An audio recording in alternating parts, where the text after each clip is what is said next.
Four big games this weekend. It is time for some good football. Last week was kind of a disappointment, but things going to be better this week. Houston at Kansas City, Washington at Detroit, Rams at Eagles, Ravens at Bills. We're going to build some DFS lineups and just talk about the games, but we're also going to give you our top 12 wide receivers for 2025. Good morning and welcome to Fantasy Football Today, presented by BetMGM, the sportsbook born in Vegas. It's Adam Azer, it's Jamie Eisenberg, and Dave Richard. Guys, how we doing? Which game are you second most excited for? Commanders, Lions. Bills, Ravens. Oh, yeah, that's number one for you, Jamie.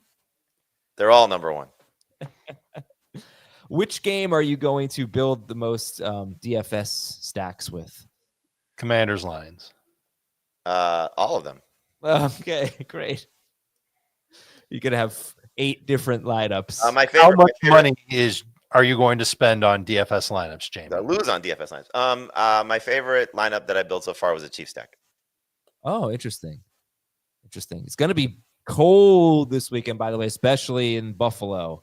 I don't know. I don't think we're going to get any horrible weather in terms of rain or snow or anything as of now, but it is going to be really cold. Maybe feels like single digits in that Buffalo-Baltimore game on Sunday night. Chiefs stack, you say? I do. Who's give me a little sneak peek. Mahomes, Kelsey, Worthy, Chiefs defense. I know them. Okay. All right. They haven't played in a while, so just had to make sure I still knew who they were. Let me go through the news and notes real quick. The Ravens claimed Deontay Johnson. He's not going to play for them. He'll be a free agent. They could possibly get a compensatory pick in 2026. This is a non-story. For the injuries, not a lot of huge injuries. He's actually unpacked anywhere, just suitcase, living on a suitcase. I don't know. Strange journey for Deontay Johnson. His mouth has been unpacked at every team he's played on. Joe Mixon, offensive guard Shaq Mason, and linebacker Azeez Al-Shire are all limited. We expect them to play. Here's one of the bigger ones. It's Jalen Watson. He's the number 2 cornerback for the Kansas City Chiefs. And he has been practicing in full. He's been out since week 7. And they've really struggled. In the first 7 weeks of the season, the only quarterback who did well against the Chiefs was Lamar Jackson, and he had 122 rushing yards in week 1. They were great against receivers, and then Watson got injured, and they really were a pretty vulnerable pass defense. So is that a coincidence? I don't know, but they should be better if he's back and he's been practicing in full. Is Chris Jones good to go? He's practiced in full. I think he's good to go. Yeah. I think they're that's the only defender that really matters for Kansas City who's been on the shelf. I don't agree with you. I think the stats would say Watson does matter. Their corners their pass defense has not really been that good. I'm not saying that Chris Jones doesn't matter. He obviously is a huge right. I wouldn't say that Watson is the linchpin to this defense, though. No, I wasn't saying that. But their pass defense. Yeah, you were. Dave called you out in a minute. Bobby Wagner missed practice. Washington linebacker. I think he should be fine. Detroit's got a few banged up players. Kevin Zeitler, their offensive guard, missed practice. But I think pretty much these teams are healthy. Rams will keep an eye on cornerback Ahkello Witherspoon, nose tackle Bobby Brown, offensive lineman Alaric Jackson. But Zay Flowers. Yeah, I was going to say. Did Brown choose to practice? Which Brown? Bobby Brown? Bobby Brown? He did not. Oh, that's his prerogative. I knew it. Zay Flowers missed practice. He could play this week without practicing, but I would say he's the biggest injury name. Still out. We know last week they only threw 21 passes. Nobody really did that well, but we know Rashad Bateman, Isaiah Likely could benefit with Zay Flowers being out, and Ray Davis is in the concussion protocol. Do you want your Jalen Watson stats? Yeah. To make you feel good about yourself? I feel great about myself, Dave. I played tennis the other day. I'm playing today. I'm playing Saturday. The training has begun. I will beat Schneier the summer of 2025. Wow. I feel great. So what is your Jalen Watson stat? He's actually allowed a lower completion rate than Trent McDuffie. So kudos to you for finding this guy and realizing how much of a potential difference maker maybe he will be. 54% completion rate allowed. 12.8 yards per catch isn't that great. Not a lot of yak, low QB rating. He has allowed 0 touchdowns this year. Are you telling me that this means that CJ Stroud's going to be bad? Look, Stroud scored 20 fantasy points last time he faced the Chiefs. Actually was having a pretty good game, and then Tank Dell got the leg injury, and they only managed a field goal the rest of the way. But that was like the last time he scored 20 points, I think, right around 20 in that game, 20.5 or something. Okay, so we'll help you out. Here, you know what? Let me give you my favorite stat for the day, and it really hurts my stack because I, like everyone else, I have a Lion stack, but the Commanders have not allowed more than 11.5 full PPR fantasy points to a number 2 wide receiver or a second wide receiver since week 3. That's unbelievable. They are bad against one receiver pretty much every week, most weeks, but never multiple wide receivers. So I don't know. I have Jameson Williams and St. Brown in a lineup. I'm trying to change it, but I can't really think of anything better. But maybe we go Xavier Worthy instead, because Jamie likes his cheap stack. Hey, let's talk about the top 12 wide receivers. Who are 1 and 2 for you guys? Take a guess. Chase Jefferson. You got it. Okay, no explanation needed. Who are 3 and 4? Puka and St. Brown. I agree with Puka. I put Neighbors ahead of Amon-Ra. Ooh, I have Puka and Nico. So, all right, Jamie, let me give you an Amon-Ra St. Brown stat. He had 4 games this year with more than 80 yards. He had 11 in 2023. I don't know. Is anyone concerned about Amon-Ra St. Brown? It was kind of a weird year for him, and he had 1,263 yards in 17 games. That's concerning, I think. But what do you guys think?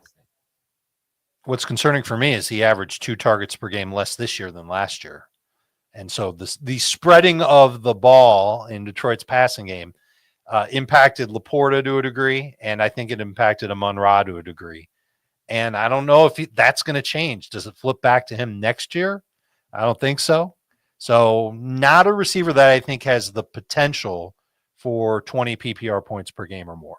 I think Neighbors does. And Neighbors' target volume last season was ridiculous. I'm expecting a quarterback upgrade because how could they not have a quarterback upgrade given all the filth that they had there this year? So Neighbors for me just makes more sense. 170 targets this year, 11.3 targets per game. I will lean on that playmaker over St. Brown, which is why St. Brown falls all the way to 5th in my receiver rankings.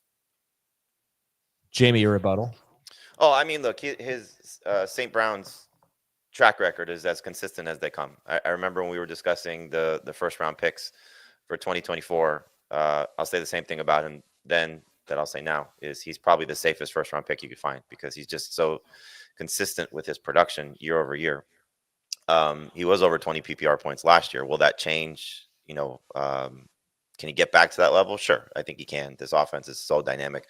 Obviously, we have to see what happens with the new system or potential system change. If, Ben Johnson's departure changes anything from what whoever steps into his role wants to do. The heir apparent will probably keep things the same if it's on staff. If they decide to hire from outside the staff, which would be a surprise, then, we have to see how that all impacts everything. Jameson Williams may end up being a holdout. It's contract time for him. So we see how that impacts things for the Lions coming off what could be a career year for him. Or I'm sorry, what is a career year for him? Excuse me. So we'll see how that offseason goes for him. But in any event, when you start to look down the list, Nico Collins, awesome. Malik Neighbors. I think if he's getting 170 targets again, this team is going to be terrible. Why? Because I don't think you want to have to throw that much to one guy. I think you want to be in the 140 to 150 range. No. Jamar Chase had 175 targets. And how was their team? Pretty good. I mean, no, look at CeeDee Lamb the year before. I think the number 1 wide receiver is going to have that. I don't think you want it to be 170 plus. CeeDee Lamb. I think it's possible to have a competitive team whose offense is on the field and having to, play in 1-score games and still have a number 1 receiver with 170 plus. I think you got to move it up. I think it's got to be at least 155. I would say for an elite wide receiver. Yeah. I'm expecting 150. I just don't think you want it to be 170 plus. So to me, that's the number I think you want to see a competitive team. Now, granted, we're talking about the Giants, so it could be 190 for him. That's how bad it could go. But Between Neighbors and Thomas and Collins and Lamb and all these guys, there's so many positives and a few negatives, which is why they're still, first round picks. I just like the situation for Amon-Ra St. Brown. It's just been so proven. His quarterback's locked in. His, again, offensive line's best in the NFL. Plays games indoors. Like, there's just everything just continues to fall in place for him. Yeah. And I was looking at I don't think he's lower than 6th for any of the 6 of us that ranked. Heath has him the highest at 3. He's pissed off about losing Ben Johnson. He does a podcast with his brother Equanimous. They had Caleb Williams on, and he's really upset about Ben Johnson leaving. I do think the heir apparent is on staff. It's a guy named Tanner Engstrand. He's called plays for the Lions before. It's been in preseason games, but I'm hoping that change won't really alter the offense. I think they are what they are. Why would they change it that much? Be that dramatic about it? So it comes down to who's there and who's healthy and all that jazz. And if it's the same offense that they're running it back with in 2025, then St. Brown's going to be great. I just don't know if he's got the shot to get over 20 PPR points per game. Just saying what I said before. So we all have. Do you guys have Puka 3? I do. Yes. Okay. Chase, Jefferson, Puka, Brian Eddie in our chat says Puka is my number 1. Heath has Puka at 6. Dan has Puka at 5. Jacob has Puka at 2. I do wonder how better he could be if the Rams move on from Cooper Kupp. We saw this. They basically have moved on from Cooper Kupp the last 4 games. Okay, so I checked that out too. So let's start there. 4 games, week 13, and then 15 through 17 when Cooper Kupp was a total non-factor. Nakua averaged 9.8 targets per game, 17.9 PPR points per game. Everybody's really happy with that. But the PPR points per game is actually lower than his season average. His season average was 18.8. I think back to those first 4 games of his career where he averaged almost 24 PPR points per game when Kupp was out, didn't play. And I wonder if that's the upside for Puka Nakua. Yeah. And so if that is the upside, dude, I think he's absolutely worth taking at 3, if not 2. Yeah, I mean, he averaged 21.8 points per game in 9 games after returning from injury regular season. So that does not include the game he got ejected. He scored only 2.1 fantasy points in about a half in that game at Seattle.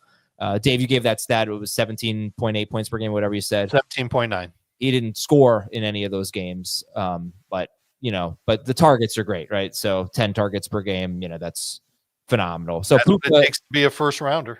Is 3 for all of us, for the 3 of us, and no lower than 6 for any of the 6 people ranking. And I put Nico Collins at 4. We'll talk about him a little bit more later. We're going to take a quick break here on Fantasy Football Today. Before we do that, though, now's the time. Let's get on it here. Sign up for BetMGM. Use the bonus code FANTASY when you do it, and you're going to get up to a $1,500 first bet offer on your first wager with BetMGM. So you download the BetMGM app, and you sign up using the bonus code FANTASY. Deposit at least $10. That's it, just $10. Place your first wager on any game, and you'll receive up to $1,500 in bonus bets if your bet loses. Just make sure that you use the bonus code FANTASY when you sign up. All right, we'll come back with wide receivers 5 through 12 after this.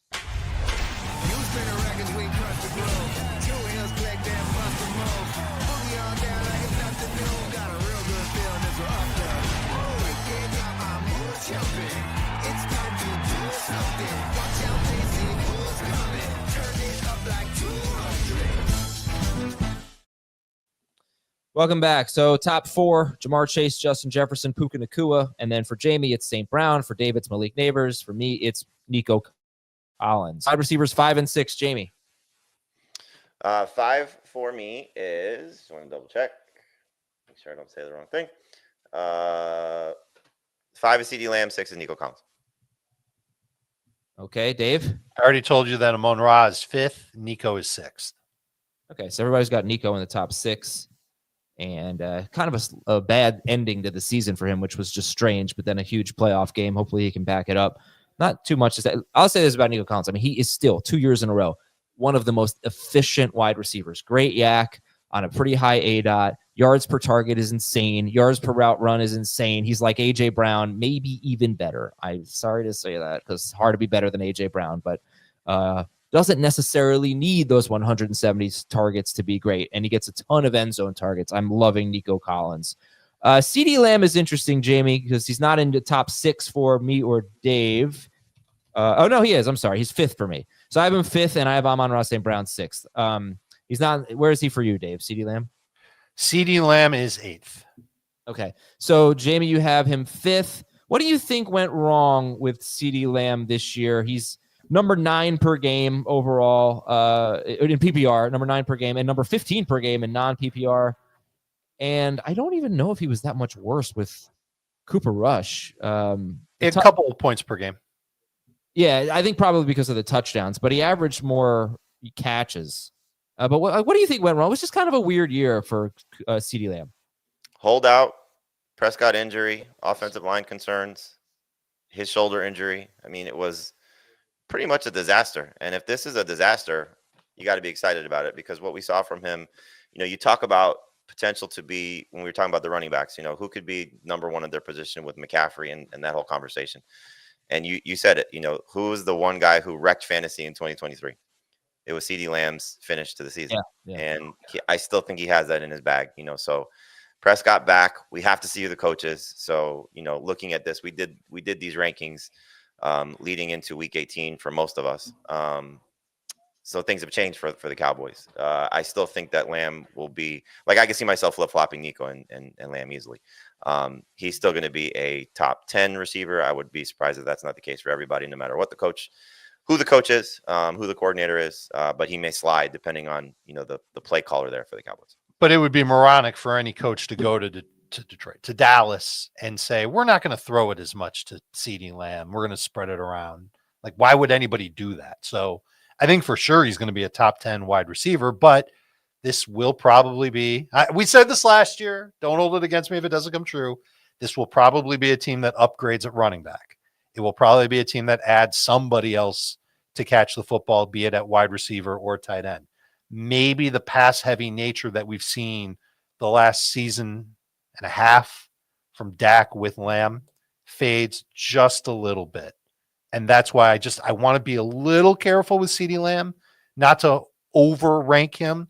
I certainly don't think he's ready to be in the top 3 again. Probably close to the top 5, but not in the top 5 is how I feel about him right now. I think the thing just to keep in mind is his best numbers came with McCarthy. It was firing Kellen Moore and McCarthy taking over play calling duties, and that's when CeeDee Lamb's numbers popped. I mean, I think you could argue that CeeDee Lamb has had one elite half season in his career and otherwise has just been a good to very good fantasy wide receiver. Yeah. I wouldn't really make I mean, you could definitely say that is true, right? But he also kind of reminds me, this is a little bit of a stretch. Actually, I don't think so. I think you guys will be with me. A little bit of reminds me of Mark Andrews. Mark Andrews had one great year. Was it his second season or third season? I'm going to pull up his page now. Second season. It was the second season, right? 852 yards, 10 touchdowns, and 15. Mars first MVP. But then he had a 1,300. Maybe I'm thinking of the 1,300 yard season. Okay, I think it was 2021. It was his 4th year. 1,017.2 PPR points per game. Yeah, 2021. Yep. Right. So he showed this. And then if you looked at him going into 2023, you could say, well, he's been in the league for 5 years.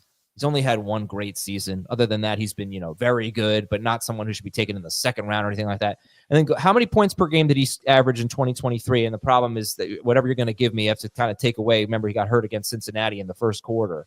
But he was awesome that year. And I knew he had it in him. Just they never threw enough. So I still feel like Lamb has elite potential, even though he's only done it for half a season. He's going to be tough for me to even draft. I'm 5th. I guess he's not going to crack the top 3. But you're right. I could see swapping him with he may end up just being one of the, it's hard to say value pick in the first round, but these guys that we see in the back half of the first round, which is what we've seen in the first 2 drafts we've done, that you're like, I can't believe he slipped. Yeah. This year's Saquon. Right. All right, so let's go to 7 and 8. Jamie, who's 7 and 8? 7 for me is Malik Neighbors. 8 is Brian Thomas Jr. I have BTJ at 7 and CeeDee Lamb at 8. Malik Neighbors and Brian Thomas Jr. And what'd you say? Who do you have at 7? Brian Thomas Jr. Brian Thomas Jr. and CeeDee Lamb. So I think you guys have the same top 8, right? In some order. Yes. Yes. Right. You've got Chase, Jefferson, Puka. You got Nico in there. You've got Neighbors and Thomas, and you've got Elijah Moore. Yeah. CeeDee Lamb in there as well. So does Heath. Much different order, but so does Heath. And so do I, because I have Malik Neighbors and Brian Thomas Jr. 7 and 8. And Same 8 for Dan.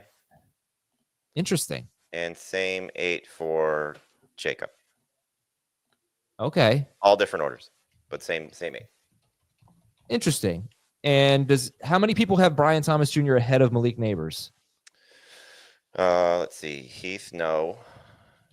You know. Dan does. And Jacob, no. So just Dan. I think he might be better. I think I might have to just give in on that. I think he might be a better player. He's so good. It's insane.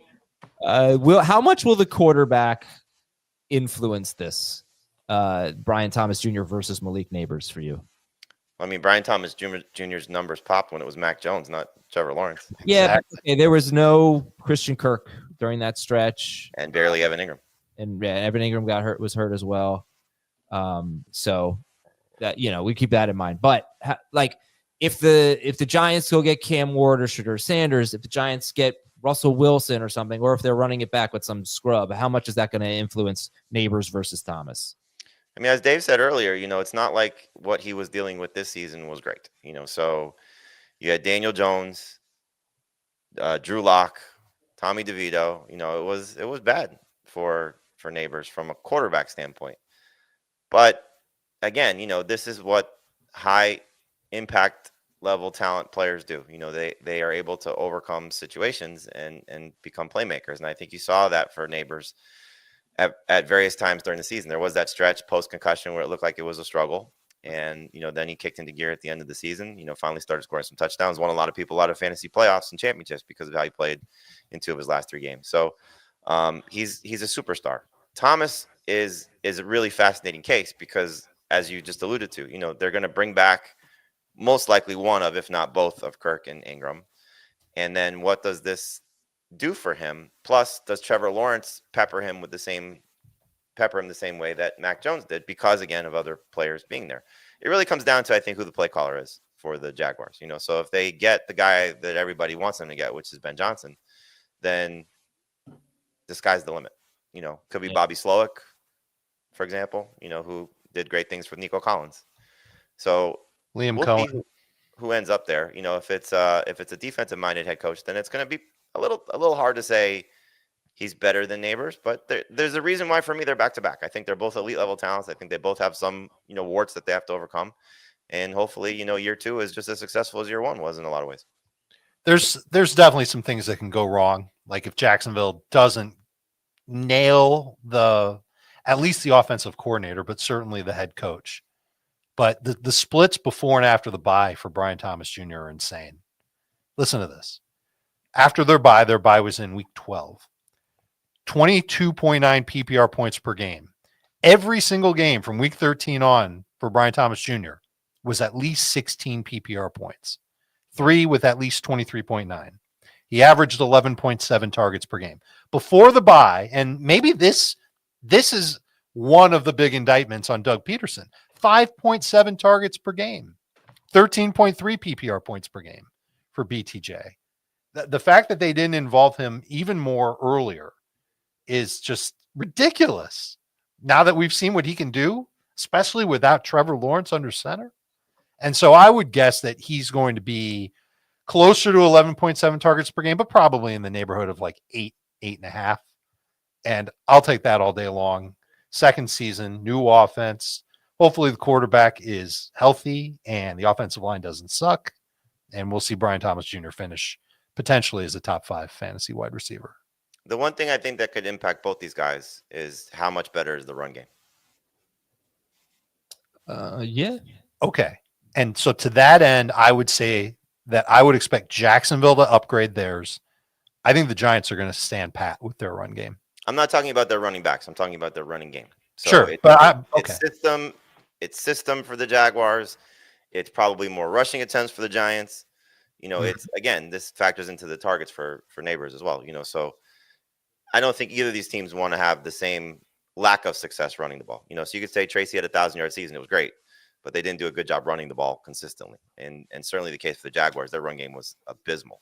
So how much does that change things for the passing games? And look, those things open up, play action and changes things for how these teams are going to operate. You get more pre-snap motion, it changes everything as well, especially in the case of Jacksonville. So it's really, a lot to dissect still for these two rookie receivers, because there is going to be a lot of change coming. Yeah, I think a good running game would be just fine for them, because I think it'll just make their offenses better. Their offenses have so much room to grow. Right, but it impacts targets if they're running the ball better. Right. You don't want their offense to suddenly have a dominant run game. Correct. But they just completely changes they're on the field more. How they operate from week to week. If they're on the field, it's going to happen in New York. I'm okay. The best. Let's see. Here are the highest. There's some cases for and against here. The top rushing teams in the NFL: Baltimore, Philadelphia, Washington, Tampa Bay, Green Bay. A lot of running quarterbacks. Yeah, Detroit. So you got, of the top 6, you've got 4 teams that had very good. Well, 3 teams, right? You had Washington, a great receiver, Tampa Bay, Detroit, and then you had AJ Brown, who was on the second best rushing team. Maybe that's still averaged almost 17 PPR points per game. Yeah. So, but production was down. The Eagles had 29 rushing touchdowns this year, so I could see your point there. I just think it's not a net negative. It's just a small ding that could hurt these guys. Ding. Okay, so we have a consensus top 8. It seems of Chase, Jefferson, Puka, Lamb, Nico, St. Brown, and Neighbors, and Brian Thomas Jr. So wide receivers 9, 10, 11, and 12. It will get more interesting here. Jamie, who's 9 and 10 for you? AJ Brown is 9, and Drake London is 10. Dave. Rashee Rice is 9 in full PPR. AJ Brown is 10. All right, so I have AJ Brown 9 and Mike Evans 10. Rashee Rice. All right, so first of all, are you worried about a suspension? Second, are you worried about him struggling coming off a knee injury? Obviously, a long suspension would scare me off of Rashee Rice and make me move him down a lot. Same thing if he's not ready. I'm assuming that he'll be ready to go. And I'm also assuming that Travis Kelce, if he's back next year, will have a much smaller role. And Rice will pick up more work in the middle of the field. And I loved what I saw from him this year. I thought he'd be good. I didn't think he'd be as good as he was. I view him as an ascending player. Okay. We all have AJ Brown in our top 10. Jamie, you have Drake London as a wide receiver 10. Let's do wide receivers 11 and 12 and just see who we're comparing them to. Jamie, who are 11 and 12 for you? 11 is Rice and 12 is McConkey. I have McConkey at 11 and I have Mike Evans at 12.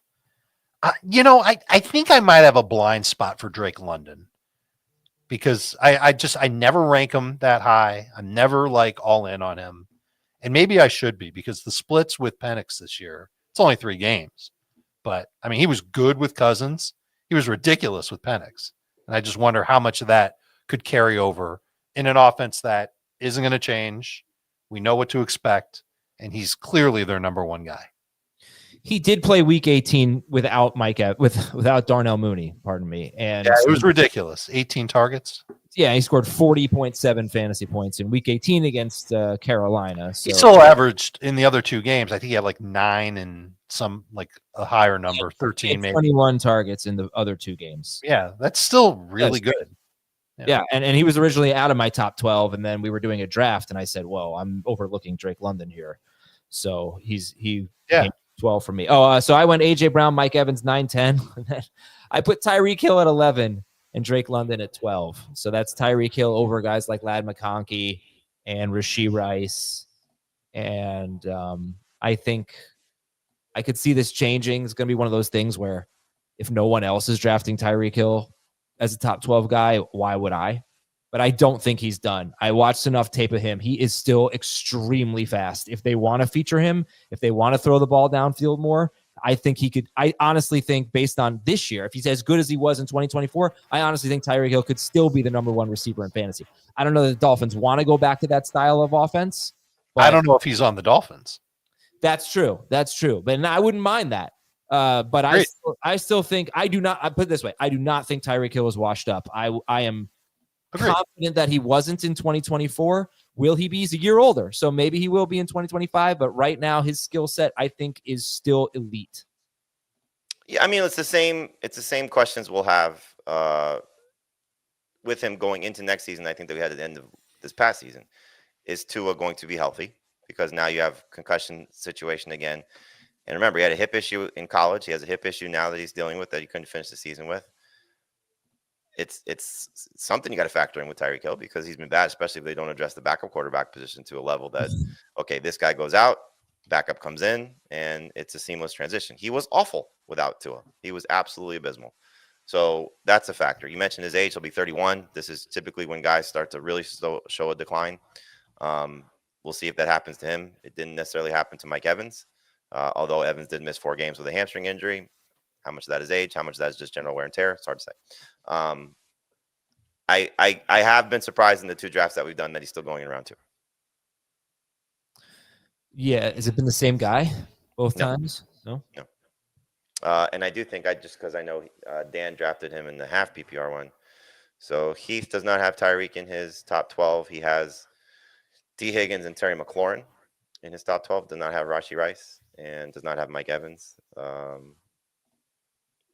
Dan has Tyreek at 10, George Pickens at 11, and Drake London at 12. And Jacob has no Tyreek Hill. He has his last 4 are Brown, Rice, London, and Mike Evans. Yeah, McLaurin was a tough one to leave off, I'm sure, but just very low targets. I think I gave the stat a couple of days ago. Since they went to a 17-game schedule, Terry McLaurin is tied for the fewest targets of any wide receiver who's finished as a top 8 guy in PPR. He had 117 targets this year. And the previous guy who did that was Jalen Waddle. He's not been able to replicate that success.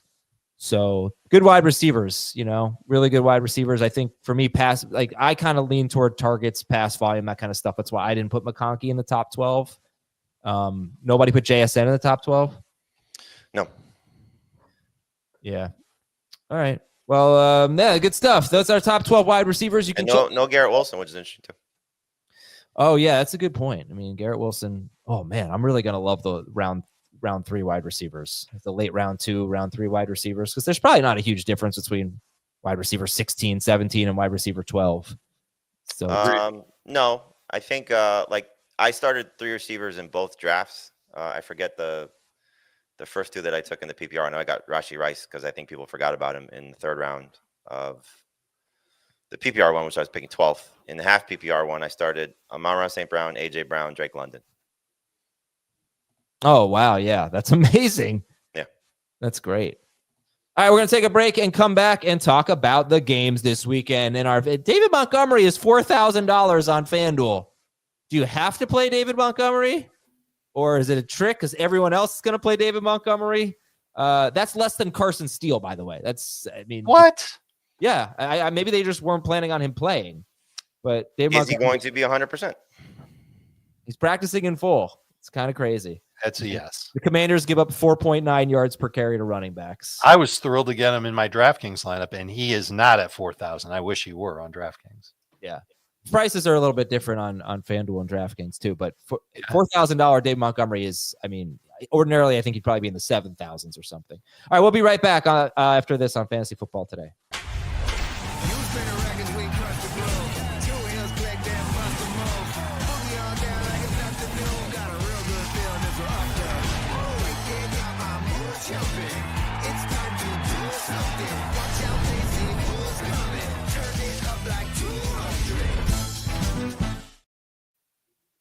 Yes, for $4,000 in your FanDuel lineup, you could have Lions running back David Montgomery, or you could have Owen Wright, who's on IR, or Frank Gore Jr., or Sir Roderick Thompson Jr. So it's crazy. But it's something you're going to have to consider because pretty much everyone, I think, is going to have David Montgomery. Anyway, Who are some players that you think are going to have big weeks? Dave, who do you like this weekend? I want to pick players in that Lions Commanders game because I don't trust the Commanders defense. And I still look at the Lions defense as one that can be beaten. And the way that Jane Daniels has been playing, I loved him last week. I'm going to go right back to him this week. He'll be even more popular this week. I don't care. I've got my Commander stack running it back with Montgomery and Jameson and Laporta. I'm not sure if I picked the right quarterback. I think I did just because Daniels with the rushing. But that's the game I really want to focus in and target on. It's indoors. I don't have to worry about cold or anything else. Easy decision to do that in a 50-50. Right. Yeah, it would be popular. So if you're playing in a tournament, maybe you want to try something else like Jamie's Chiefs stack. What do you like about the Chiefs this week? Oh, I mean, playoff time is they flip the switch. And Yeah. so I think we'll see. Look, Mahomes ended the season playing great. His last 2 games, week 16, week 17 were fantastic. Xavier Worthy with 30 targets in his last 3 games. 31 targets, his last 3 games, 9, 11, 11. And just, finally coming into his own. Kelsey, as we know, has, at least based on last season, struggling in the regular season, turned things on in the playoffs. And I think they're going to have the ball a lot because I think that the Texans are going to struggle to move the ball offensively. So for me, going with the quarterback and 2 main pass catchers there, we could see a Hopkins revenge game in the playoffs. We could see Marquise Brown, who, hopefully is, fully incorporated into the offense and healthy again. There's lots of different ways you can go with the Chiefs, but I'm going to lean on their top guys. And I think Worthy right now is their best receiver, and Kelsey is going to be playoff Kelsey again. Okay. I finally got Jameson Williams out of my lineup because I did not want to have both St. Brown and Jameson. What if Jameson's better? He could be, but I went with Xavier Worthy. But what I did was I had Dalton Schultz, so I think is a good tight end to have, right? He's had 2 touchdowns all year. One of them came against the Chiefs. It was in that game. I think it was before Tank Dell's injury, but yeah, it was. But the Chiefs struggle against tight ends. So if you want to save money at tight end, Dalton Schultz is a good option. But I'm going to upgrade from Schultz to Sam Laporta and go from Jameson Williams to Xavier Worthy. So now I have Worthy and Laporta instead of Jameson and Schultz. Schultz did have a good game against them in week 16. I believe he was one of 4 tight ends to get more than 8 half PPR points against them in the past 15 weeks. I don't like the fact that he had the same amount of targets as Brevin Jordan last week. Yeah, I don't love it.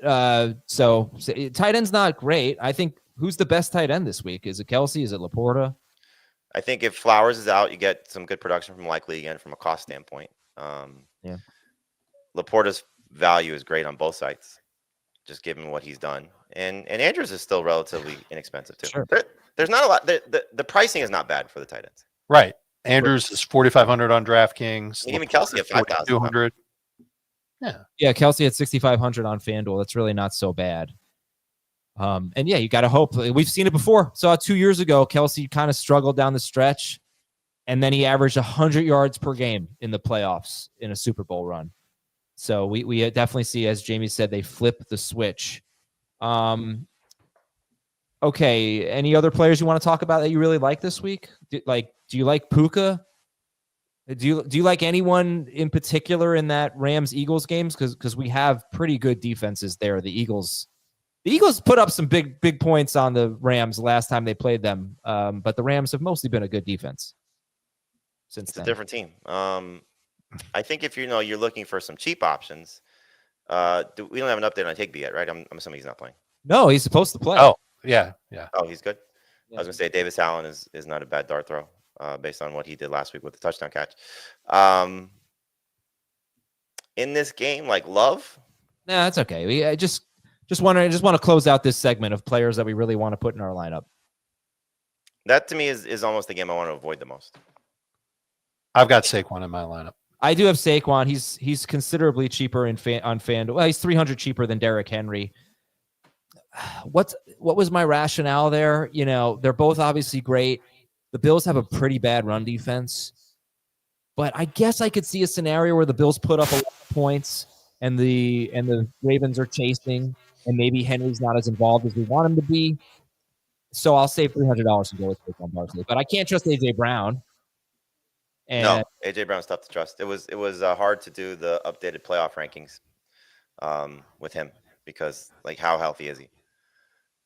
What about in PPP formats? Points per paragraph.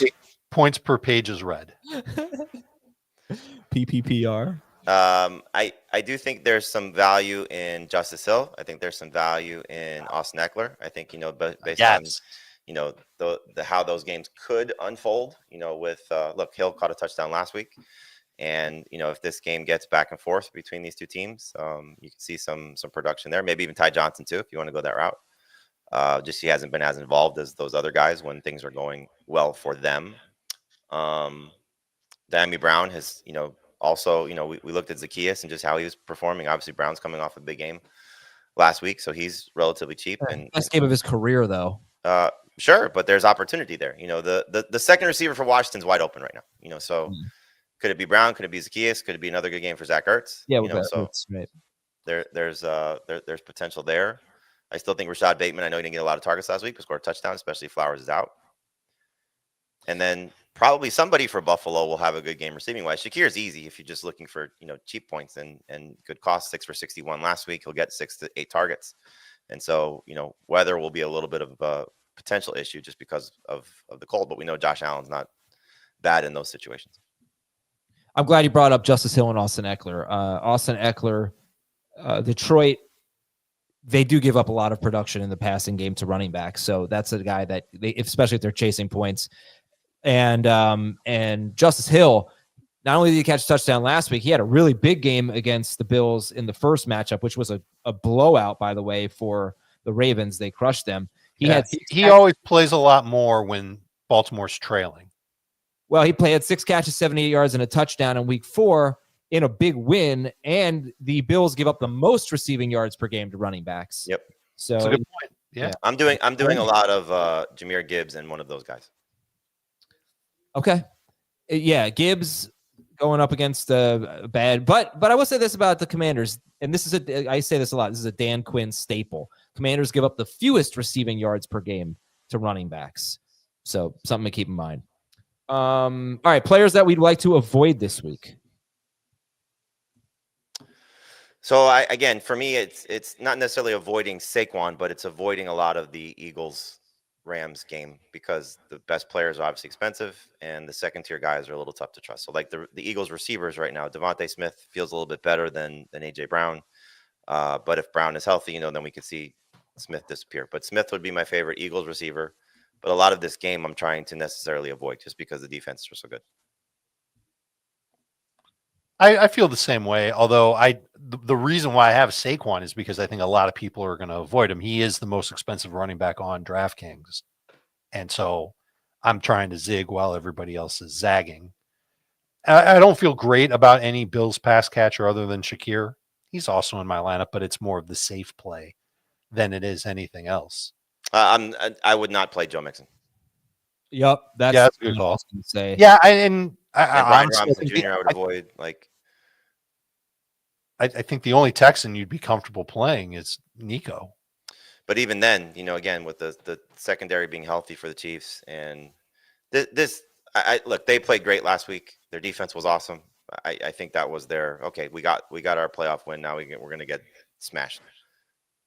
What do we got on CJ Stroud outdoors, Dave? Do you have any of that? It's not great. I sent you the numbers if you want. If you can give me 15 seconds, I can. Yeah, I hadn't taken a look. I'm sorry. I know you sent something. Yeah. What do you think about James Cook against this Ravens run defense? I would not be inclined to play him unless you think Buffalo is going to win the game handily, which I don't think anybody thinks that. Now he is discounted. I mean, you're talking Derrick Henry 9,600 on FanDuel, Derrick Henry 9,600, Saquon Barkley 9,300, Gibbs 89, Kyron Williams 77, Joe Mixon 7,600, and then James Cook 7,400. So for the way he's been playing lately, that's a nice discount on James Cook. But the Ravens' run defense is so good. Cook was bad against them the first time they played. I haven't gone with him. It's just so hard not to start David Montgomery on FanDuel. So I have Barkley and Montgomery as my running backs, and I have Eckler as my flex. It's a good pairing. Yeah, I have Eckler with Barkley. I will say this just to Dave's point. It's hard to zig and zag when there's only 4 games. Everybody's going to play a lot of all the experienced DFS players are playing all different combinations. So yeah, of course. You're not getting a lot of surprise. All right. Yeah, Adam, you asked about CJ Stroud outdoors. Yeah, or in the cold or whatever. Yeah, right, in the cold. So, like, we actually can filter player results based on temperature at kickoff. And so he's played 3 career games where the temperature is 50 or lower. One of them was against Kansas City in week 16. Jamie talked about it, 20.1 fantasy points and 6 point. The only other game that he played that like he finished was the divisional game last year at Baltimore. It was cold and his numbers shriveled up in the cold. It was a little teeny tiny 7.9 fantasy points. Yeah, they look, I mean, I'm getting some deja vu here because they beat Cleveland in the first game last year of the playoffs in the wild card round. And then they went to Baltimore and they beat the crap out of Cleveland, by the way. They won 45-14. Yes. They went to Baltimore, they lost 34-10. I don't want the Texans in my lineup. Okay, so that's easy. And I think a lot of people are going to feel that way. And so if you try one Texans player, even if it's Nico, I think that'll be a differentiator. Yeah, but it won't be Mixon. I mean, we have enough sample of him in bad matchups, and he is just awful. Won't be Mixon for me anyway. I definitely wanted to get McLaurin in my lineup. You know, I know you just talked about that game in general, Lions versus Commanders, but we know how bad Detroit is against receivers, and the second most fantasy points allowed. And McLaurin is, I guess, $1,000 less than Puka, for example, on FanDuel. So McLaurin was I just wanted to bring him up. We haven't. Sure. No, I think McLaurin needs to be in lineups.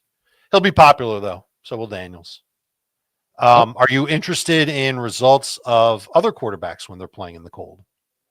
Yeah, just one last thing, because we're talking about players to avoid. I don't think Dallas Goedert should be the second most expensive tight end on FanDuel.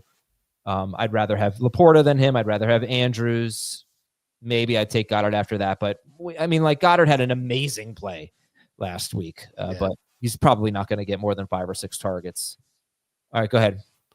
So speaking of players to avoid, Matthew Stafford playing outdoors under 50 degrees with the Rams. I'm not taking games when he was with Detroit. He also has played only 3 games. One was a monster. It was at Green Bay, but it was back in 2021. The other 2 games, one in 2023, one in 2024, under 15 fantasy points, and that is 6 point per passing touchdown. So a little bit of a small sample size lean towards Stafford not enjoying cold weather. And I checked this for Lamar and for Josh Allen, but you can probably predict where this is going. When they play at 30 degrees or colder, Lamar is the game of the week. Yeah. Bills and the Ravens. Gonna be a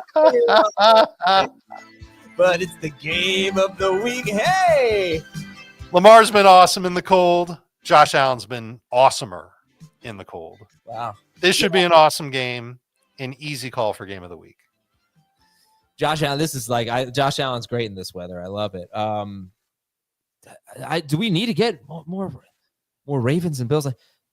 All right, so I put in Goff. All right, let's just do our lineups. I put in Goff because Goff's 8,000, Allen's 9,000, Jackson's 8,700, Daniels 8,500, Hurts 8,200. So Jared Goff is QB5, and Jared Goff's playing at home against Washington. I mean, he could obviously have a huge game, but it was tough not to put Allen or Jackson in there. I mean, you got to figure spotlights on, and those guys are amazing, and they're the MVP candidates for reasons. By the way, the MVP is over. It's going to be Lamar Jackson. I didn't realize that, Jamie, you mentioned that he had won first team All-Pro, and it's the same voters that are going to vote for MVP. So if they voted for Jackson over Allen as first team All-Pro, I do not see how he's not going to win MVP. But, all right, anyway, let's do our lineups. Indicated if that happens. No, because there was one point where I switched to Allen, and then I went back to Jackson. But I think I do feel a little vindicated. People were just very critical of me because that's what people do. Also, I put up my podcast league team after I drafted it. I was like, I think this is a good team. I'm going to put it on Twitter and see what people give me. What grade? I got a very bad grade, as I recall. I won the league.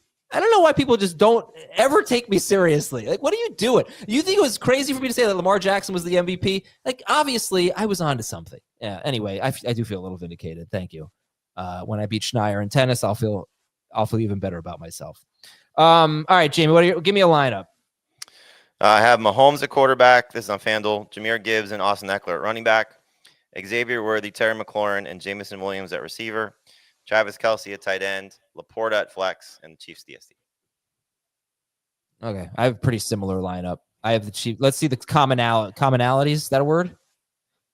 McLaurin, Worthy, Laporta, Eckler, Chiefs. We both have those 5. McLaurin, Worthy, Laporta, Eckler, Chiefs. I have St. Brown. You have Jamison Williams. I have Barkley and Montgomery. You have Gibbs and who? Eckler. And who's your flex? Laporta. Who's your tight end? Kelce. That's the difference there. And I have Goff and you have Mahomes. All right. So Goff, Montgomery, Barkley, McLaurin, Worthy, St. Brown, Laporta, Eckler, Chiefs for me. That's a FanDuel lineup as well. Dave, who you got? Guess what? We have a lot of commonality. I also have Eckler and McLaurin and Laporta and the Chiefs. I think I want to pivot off the Chiefs and go to I can't go to the Lions if I'm stacking the Commanders. So screw it. I'm sticking with the Chiefs. Jane Daniels is my quarterback. Running backs are Eckler and Saquon. Wide receivers are McLaurin, Shakir, Jamison. I've got double tight end. Andrews at the tight end, Laporta at the flex. This is a team that I like this team a lot. I just wish that it were a lot more unique than your teams. Yeah. Maybe we should be playing in some 50-50s. Yours is a 50-50, right? Or no? I mean, yes. Yeah. Mine, I'll probably do a tournament. At this point, I don't mind putting it into a tournament either. I just feel like if you're going to win a big GPP, you've got to find the 1 or 2 players. You've got to find this week's Diami Brown. Yeah. Give me a guy that you think has the best chance. Tim Patrick. Justice Hill. Or Eckler. Olamide Zaccheaus. Who's my guy? Marquise Brown, maybe? He's gotten a lot of targets. Yep. It's not bad. All right, let's get some picks. Texans, Chiefs. Chiefs minus 8.5. Chiefs win and cover. Agreed. Commanders, Lions. Lions minus 9.5. Lions win, Commanders cover. Lions win and cover for Dave. Commanders cover for Jamie. Yep. All right, so we all like the Lions. I also like the Commanders plus 9.5, but we all like the Lions to win. Rams, Eagles. Eagles minus 6. Eagles win, Rams cover. I don't know. I feel like the Rams are playing really well. They're playing really well. Their defense is so good. I don't know. I don't think they're going to win, though. Eagles win, Rams cover. Bills, Ravens. Ravens minus 1 on the road. Bills win and cover. Ravens win and cover. Yeah, Ravens. I feel heartbroken for whichever side loses that game. Yes. No, it's not fair. What an amazing year for both those teams. I'll take the Ravens to win and push. Ravens I just think their defense is playing significantly better. Their defense is, I think, definitely better than the Bills. Right. All it takes is like 2-3 stops, and that could be enough to win the game. Why are you taking the Bills, Jamie? I mean, they were my Super Bowl pick to begin the season, so I'll stick by it. Okay. And the good thing is Jamie is equally as excited about all 4 of these games, so he's going to have a very fun weekend. And we will talk to you on Monday. Jamie says this is the best weekend of the year. This is the best weekend of the year. Schaefer, do we have a, especially if you include Monday national championship game, do we have a show on Monday, or are we taking that day off? I was going to ask you after the show. No, ask him now. Let's figure it out. Well, if we do it on Tuesday, we got to do it before the Dynasty show at 11. So people have to be on time. Oh, okay. All right. Yeah, It's up to you. It's up to you. I don't care. I'm working regardless. All right, we'll talk about it after the show. We'll figure it out. Thanks, everybody. Welcome to our production meeting. We'll talk to you Monday or Tuesday on Fantasy Football Today.